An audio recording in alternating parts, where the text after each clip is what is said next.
Welcome back to part 3 of our 12 house oracle reading that looks at 12 areas of your life based on the zodiac houses. So go back to the earlier parts for houses 1 through 6.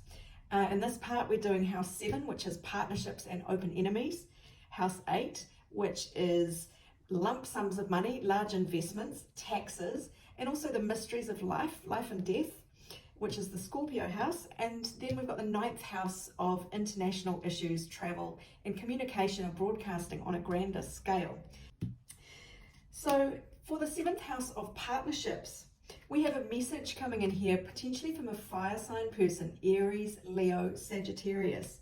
Now, the card that clarified that was lacking strength, lacking confidence, strength in the reverse.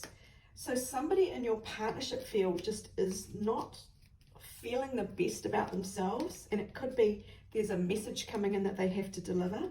I'll just clarify that your partnerships or open enemies can also be people you hire to represent your interests, like lawyers or agents. What is the 7th house? Please clarify these cards here. The World, seeking closure. This is interesting. So there could be an issue here that does need to be finalized. It could be that there is a relationship coming to an end. Maybe you've got to fire your lawyer. There's some message that you're going to get that isn't really going to go down well, is what I'm hearing. So we'll come back to that to wrap up, but let's that looks a little bit interesting, shall we say. Now, in terms of your 8th house of other people's money, lump sums, taxes, and the mysteries of life, the Priestess card here is very much, or the High Priestess, I should say, it's very much about going within to find the answers. You may, there may be a few mysteries around finances. You might be having to bite your tongue, perhaps if you've got large-scale investments and they're not paying off right now. But it's more likely that you are looking at the meaning of life and trying to get to the bottom of some big issue in your psyche, perhaps, that you are having to go within, and really a lot of self-examination there. Let's clarify this High Priestess card. Well, the Hermit jumped out. 2 cards jumped out. So the Hermit is also going within to find the answers on that. And we also got misaligned values, the Lovers in reverse. So something is making you uneasy to do with your psyche. And if there are relationship issues in a marriage or a partnership, business partnership, something to do with investments, lump sums of money, taxes, or the mysteries of life, there's something that just doesn't sit well with you, and you are having to go within, and it may have to do with misaligned values. So now we'll look at the 9th house of international issues. The card there is the 3 of Pentacles. And that is very much about collaboration. It's about people cooperating to build something. So there might be an opportunity for you that you are not expecting, that is coming from overseas or from a foreign person. There might be foreign communication there. It could be a group assignment if you are studying. Let's clarify what this 3 of Pentacles means in the 9th house. 7 of Swords, something is not what it seems. There's a lot of mystery around you at the moment, a lot of going within. So you may get an offer or, an invitation to do something overseas, be part of broadcasting, something philosophical or spiritual. Maybe a collaboration there, but things are not what they seem, and maybe this comes back to your partnership concerns there, where things are not quite what they seem. I'm going to get one card from this mighty little deck here for each of these houses, 7, 8, and 9, just to see what more we can uncover. So what is the influence? Page of Wands, 7th house, lacking confidence, seeking closure. Please clarify best direction here, advice, or just extra clarity. Well, we've got fairy tale, dreaming the impossible dream, happily ever after. So I'm sort of feeling this is the death of the fairy tale, to be perfectly honest.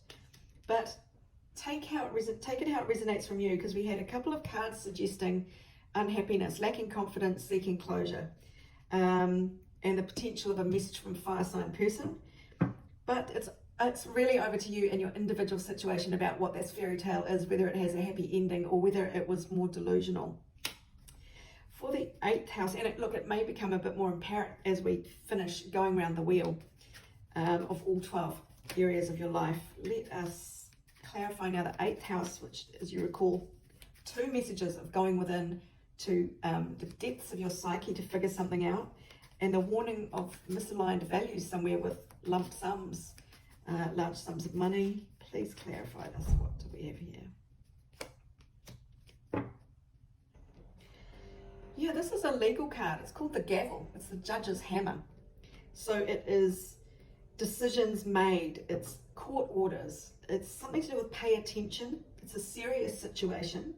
It just speaks of legal fairness to me too. So when you've got misaligned values and you've got some kind of court decision, court case verdict or a big decision, yeah, there's something quite unsettling there in this 8th house, which is a very deep house.